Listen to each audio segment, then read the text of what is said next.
Welcome back to the Charlotte 49ers Dynasty. This is Season 2, Week 2, and in the top left-hand corner, you can see that we're 0-1, and that loss is thanks to Wake Forest giving us a run for our money as we blew a 10-point lead with 2 minutes left, failed to recover an onside kick, and us failing to tackle when the game was on the line. The defense that we have changed to has a little bit of work we still need to figure out. Week 2, we are going to be traveling to Chapel Hill to face the 9th-ranked North Carolina Tar Heels. They have some really cool uniforms, but I am not a fan of UNC.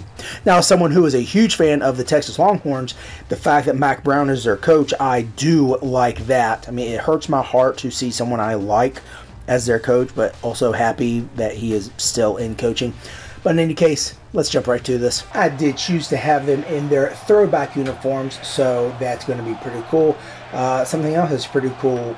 Tails never fails. Do I really have to explain it anymore? We're going to go ahead and put the big hits to conservative to make sure we actually tackle them, because I'm so frustrated with a lack of tackling. Another touchback! 6-yard reception, but we did swarm tackle him. Stone Handy got caught up in traffic.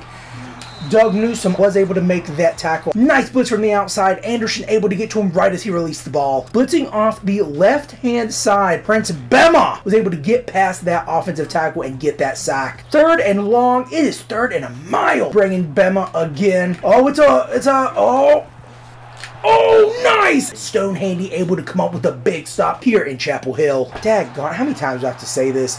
Shadrick Bird. We need more speed. Executive decision. We're going to go for it. The left looks like it could be open. And wow. I threw that to A, and he threw it behind him. Nice hit by Stone Handy. 3-yard gain. I was glad he didn't cut to the right, to the outside, because we had no one there. It is a screen. Cam Burden able to get to him. Fought through a little bit of traffic. Tackle for a loss. 3rd and 8. Just enough to get him that first down. Completely whiffed, but tackle for loss by a corner. Ursery, tackle for loss. 3rd and 16. Cam Burden, nice tackle. I thought they were going to potentially try to go for a long field goal, but that was going to be a 50-yard field goal in bad weather conditions at that. There we go. Jake Clemens coming up with a big catch, 24 yards. Wish he would have been able to make a move, break a tackle, get a few more, but we'll take it. Bad weather conditions.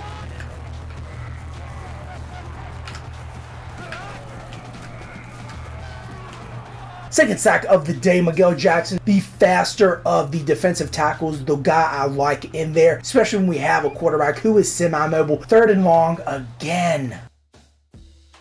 And this is, oh, what are you doing, Newsome? What are you doing, man? Oh, with that long play on 3rd down, we're going to go to the end of the first quarter. It is tied at 0. Thankfully, mistakes have not come back to bite us, but it does look as though it could with that long pass. There we go, Miguel Jackson, kind of out in La La Land, still able to come up with that tackle. Seems to have Drake Maye's number.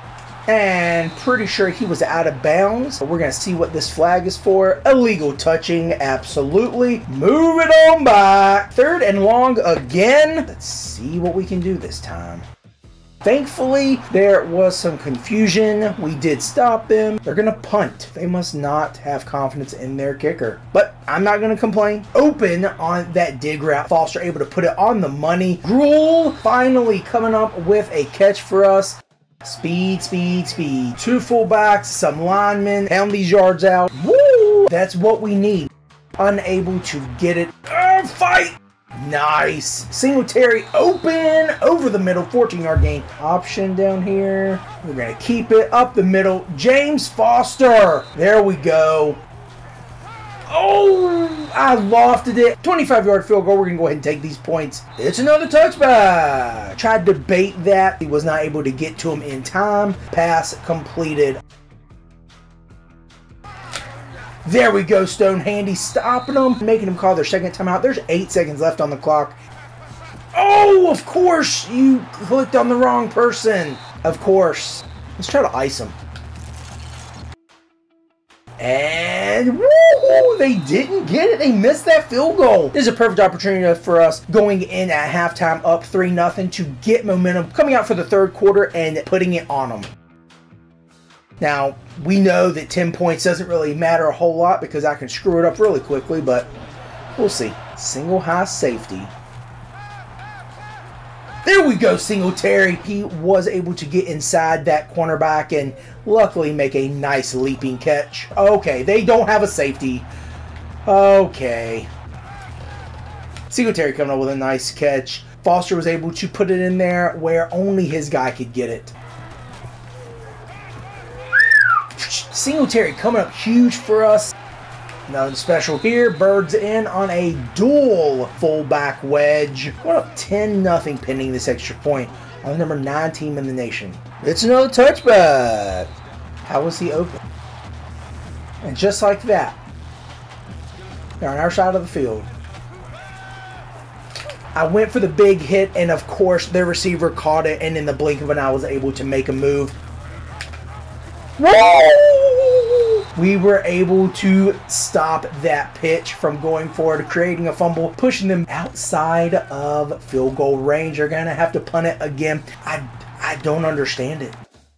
Clemens, you overthrew him. We're leading on the number 9 team in the nation. Stop pissing your chances away. You did it last week with a very subpar Wake Forest team. You can't do that this week. Shedrick Ursery, there we go. Got some speed, baby, got some speed. Can you take another one back? Not quite, but thank you so much for looking back and putting your arms up. Nice block by Whiteside. Yeah, there we go, there we go. And I purposely did push it back to the inside because I knew there was no point in us trying to, 1, break a tackle, or 2, get it to the outside. Don't have that luck. 1 guy to block. 2 of you couldn't do it. Come on, man. As we let this clock bleed down to the fourth quarter, we are leading 10-0 on number 9 North Carolina. Let's make sure we kill these last 8 minutes and come up with this huge win, taking it back to the 704 for the pride of North Carolina. 3rd and 9 is not exactly how we want to start the fourth quarter. You throw it to the open receiver on the outside. It's a screen. Oh, Bama, what are you doing, man? Jones unable to get to him, but was able to scare him into dropping that pass. So 3rd and 8. Ursery with another interception. That's number 2 on the day. Drake Maye Heisman hopes are down the drain. There we go. Nice first down on a 13-yard reception. McCarron will be the person next game. Nice little underneath catch to get us closer. It's 4th and 2. Every second counts. That was almost ugly. Touchback. Bama, of course, got caught in an animation. Whoa, Wayne Jones coming up with that big hit for a loss. 3rd and 2.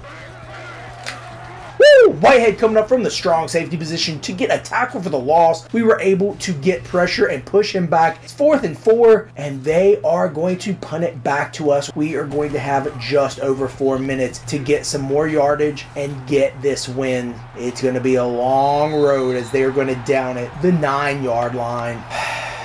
Pathetic. Bleeding the clock down, and my guys don't block. Oh, able to get that first down. I was just trying to take something underneath. I have 3 tight ends on this side, and Bird is still able to get a whopping 2 yards. Take it below 2 minutes. How are you not able to hit that hole? They do take their first time out. They have 2 left.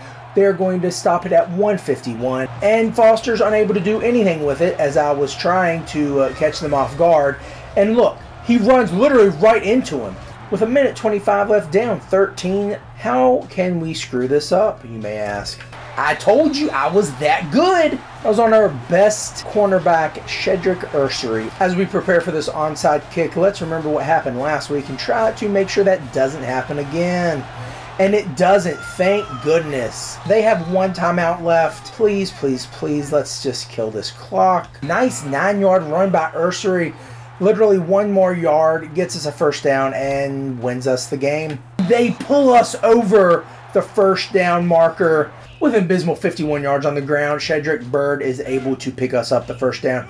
And this is the best formation in all of sports, as we take a knee. The Charlotte 49ers have beaten the University of North Carolina Chapel Hill. The player of the game is Shedrick Ursery. 3 tackles, a tackle for loss, and 2 huge interceptions. Foster was not as bad as he was last week. He did not take any sacks. However, he did throw that one terrible interception. He had no touchdowns, though. Byrd, as we mentioned before, only had 51 yards on the ground. He did have a touchdown. He, unfortunately, will not be the starting running back next week. I'm going to go ahead and call it because we cannot continue to just have him plotting in the backfield. I have to go with McCarron. I hate it for him. I do want to get Byrd involved, but McCarron just has so much more to offer. Gary Singletary has become my new favorite receiver because he catches the ball. No drops. That's great. Gruel came up with an amazing catch. I am so happy he caught that. I don't know how he continued to stay upright after that big hit in the air. We did have 3 drops overall. Stone Handy was our leading tackler along with Doug Newsome. He was relegated to 3rd string, so he is taking the slot now. We had 2 sacks, one by Miguel Jackson, our speedy pass rushing defensive tackle, and the other by Prince Bema coming off the outside as we are bringing blitzes from linebackers or cornerbacks or safeties every play this year. Ursery coming up huge for us in these first 2 weeks. No wonder he is an impact player. Last week he did have that kick return from the attempted field goal for a touchdown, and this week he had those 2 interceptions. It wasn't pretty, but the scores for each team matched the number of first downs they got. I also was able to gain more yards than them by 18. That is very, very sad looking, even though it was a rainy, dreary day. So we talked about the rushing yards being abysmal for Shedrick Byrd. However, British Brooks was not able to get much of anything going, and look at how many yards they had total rushing. 2. They did only rush the ball 12 times, but they only had 2 rushing yards, which is going to look phenomenal on our stats come next week. Another beautiful stat to lose in this situation. We only had 1 turnover as we forced 2 on them. That's great for us. As long as you win the turnover battle, you have a great chance of winning the game. After winning on the road in Chapel Hill, we will have to go on the road again to Carter-Finley Stadium as we take on number 15th ranked NC State. Let's see if we can tame these Wolf Puppies again like we did last year and take down another ranked team on the road. Let's go Niners!